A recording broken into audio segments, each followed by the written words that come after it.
Hi everybody, this is Jackie here with the Sexy Politico.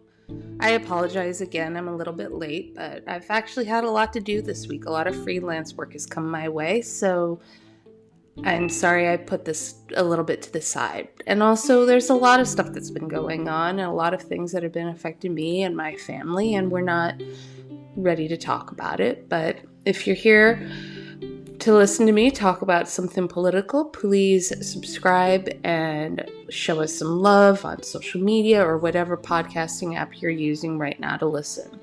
So, with everything going on, I want to talk about gun control because, quite frankly, it's being talked about in many different ways, many different shapes, many different forms, and I've been talking about it on the sexypolitico.com for many years now, and I want to start a dialogue with y'all.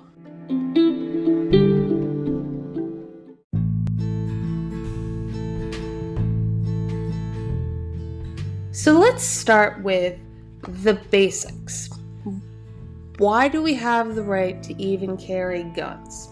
The Second Amendment to the Constitution states, "A well-regulated militia being necessary to the security of free states, the right of the people to keep and bear arms shall not be infringed." So, a militia. We don't really have militias anymore. That's more the National Guard right now. So,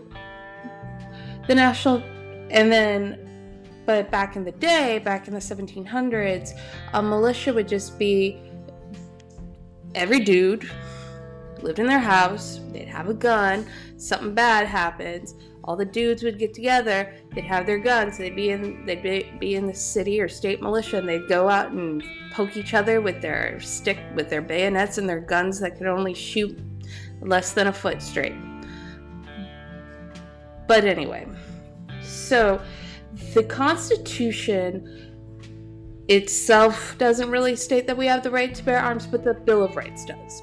Now, the way that the Supreme Court has interpreted this clause of the Second Amendment has changed back and forth depending on the makeup of the Supreme Court. But as the current case law stands, it basically means that a state can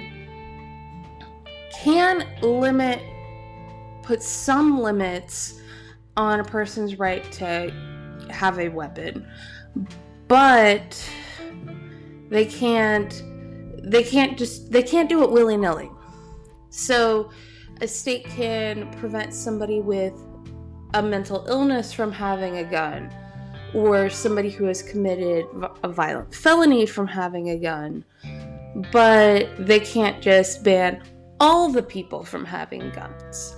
And this is where we come into so many different issues.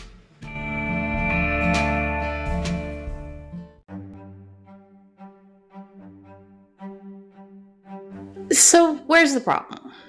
We don't want violent criminals, people who have violent criminal convictions on their record, or we don't want people with mental illnesses to own weapons. What's the problem? It's because of the way these gun laws have been used and orchestrated. That's the problem. So we did not have our first piece of gun control legislation in the United States until 1934, which was the National Firearms Act, Franklin Roosevelt's New Deal on crime. It was meant to deal with the St. Valentine's Massacre and all the all of the criminal gangland crimes and things of that nature. And what it did was it imposed a tax on manufacturing, selling, and transporting firearms. And it listed short barrel shotguns, rifles, machine guns, firearm mufflers, and silencers. And due to constitutional law, the NFA was modified several times and the tax was changed, but we didn't have a new act until 1938, which required gun manufacturers and importers to obtain licenses. So 1938 was the first time that there were licenses. And also defined groups of people, including convicted felons, who could not purchase guns, and mandated gun sellers to keep customer records. The FFA was repealed in 1968 by the Gun Control Act, although some of its provisions sticked around. In 1939, the Supreme Court in United States v. Miller ruled that the National Firearm of 1934 could regulate the interstate selling of short-barrel shotguns, and the court stated that there was no evidence that sawed-off shotguns had some reasonable relationship to the preservation or the efficacy of a well-regulated militia. Thus, we cannot say that the Second Amendment guarantees the right to keep and bear sawed-off shotguns. So, until 1968, when Kennedy and Robert Kennedy and Dr. King pushed for the passage of the Gun Control Act. The Gun Control Act repealed the FFA and updated Title II of the NFA to fix the constitutional issues, adding language about destructive devices such as bombs, mines, and grenades, and expanded the definition of machine gun. Overall, the 1968 bill banned the importing of guns that have no sporting purpose and imposed age restrictions for the purchase of handguns that gun owners now had to be 21, and prohibited felons, the mentally ill, and others from purchasing guns, and required all manufacturers to have a serial numbers on these guns. And there were stricter licensing and regulation. Now, again, we move up to 1986. So the Firearm Owners Protection Act was passed by Congress. This law protected the gun owners, prohibited a national registry of dealers and limited the ATF's inspections to once per year unless there were multiple infractions, and softened the definition of engaging in business of selling firearms, and allowed licensed dealers to sell firearms at gun shows. This created the gun show loophole that everybody talks about, and it loosened the regulations of sales and transfers of ammunition. This bill codified some gun control measures, including the expanding of the GCA to prohibit civilian ownership or transfer of machine guns, made after 1986, and redefined silencers to include parts intended to make silencers.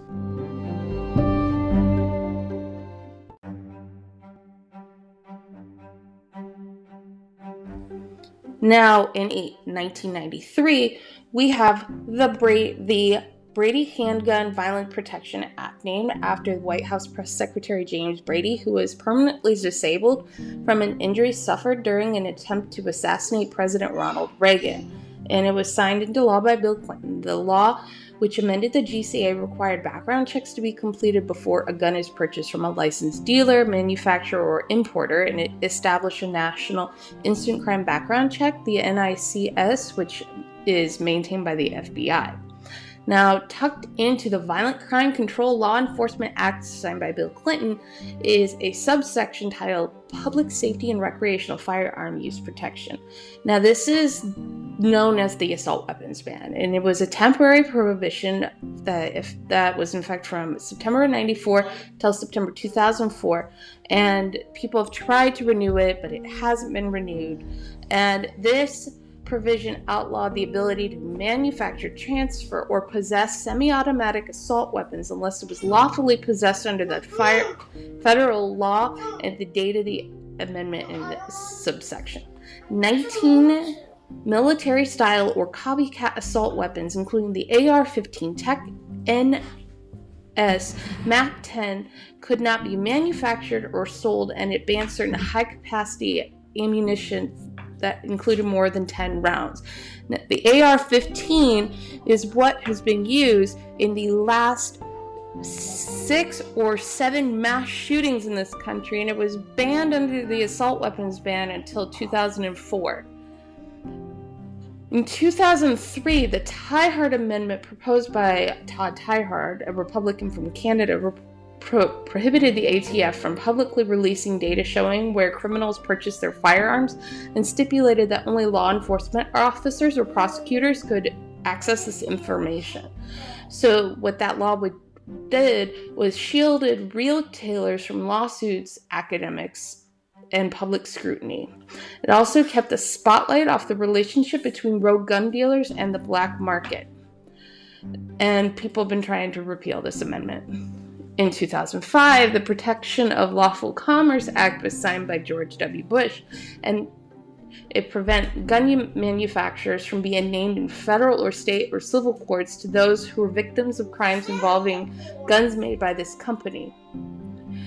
The first provision of this law is to prohibit causes of action against manufacturers, distributors, dealers, and importers of firearms or ammunition products and their trade association for the harm solely caused by the criminal or unlawful misuse of the firearm product or ammunition products by others when the product functioned as designed and intended. And it also dismissed pending cases on October 26, 2005. In 2008, the District of Columbia v. Heller essentially just changed the Miller precedent. In the Miller ruling, it focused on the well-regulated militia portion of the Second Amendment, known as the collective rights theory, and referred to a state's right to defend itself.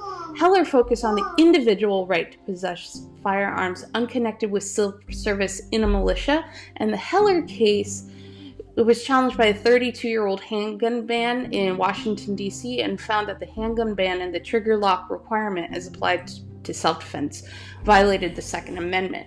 But it did not, however, nullify other gun control provisions. So what it stated was that you have the right to have a gun, and that the whole militia part doesn't seem to matter according to the Supreme Court right now, but that their ruling did not nullify everybody else's laws. So that's where we are on gun control right now in this country.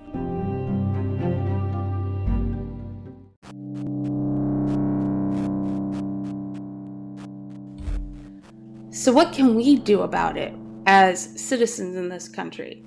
The most important thing we need to do is we need to stop talking about guns, and we need to start talking about weapons, because that's what they are. A gun is a toy. We play with water guns as children, but weapons are meant to kill people, and that is what every single one of these things are designed to do.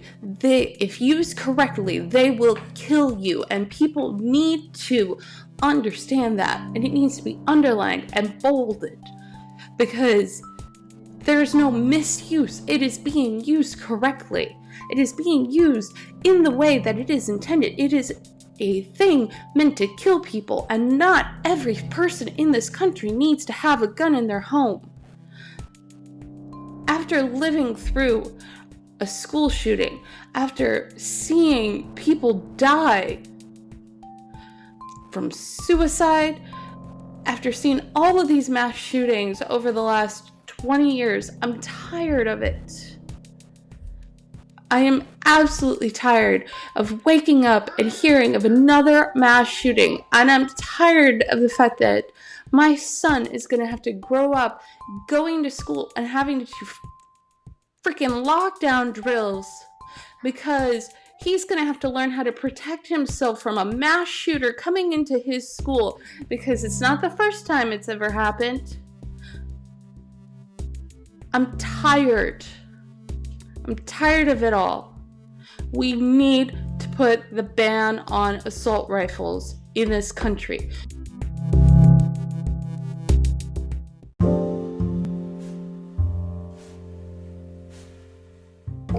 Call your representative in Congress. Call your state representative. Call anybody you can. Let this be known that you want background checks. You want mandatory federal background checks anytime somebody purchases a weapon. You want the assault weapons ban.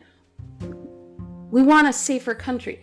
Why did all of a sudden magically it seemed as though there were all of these mass shootings after 2004? It's because the assault weapons ban was lifted and people could buy these guns that could kill massive numbers of people. If they can't be made in this country anymore, and they can't be owned and they can't be distributed, then let's get them out of this country, get them off these streets, because we do not need assault weapons in this country, because gosh darn it, you're not going to use an AR-15 to go shooting deer. You're not going to be using an AR-15 to protect your house. You're going to use a handgun. You're going to use a hunting rifle. You're not going to be using an assault rifle to go shoot freaking squirrels in your backyard. I'm not here to take away everybody's rights to guns. I want people to be smart about this. Let's bring the assault weapons ban back. Let's have mandatory background checks for everybody in this country. And let's get these weapons that are killing people off the street. Thank you. And this is Jackie here with the Sexy Politico. That's all for me today. This has been enough, and I'm tired of it all. And I want you to stay safe. And if you need to take a break from social media and take a break from the rest of the world, do it. But stay safe, stay sane, and stay sexy. Bye.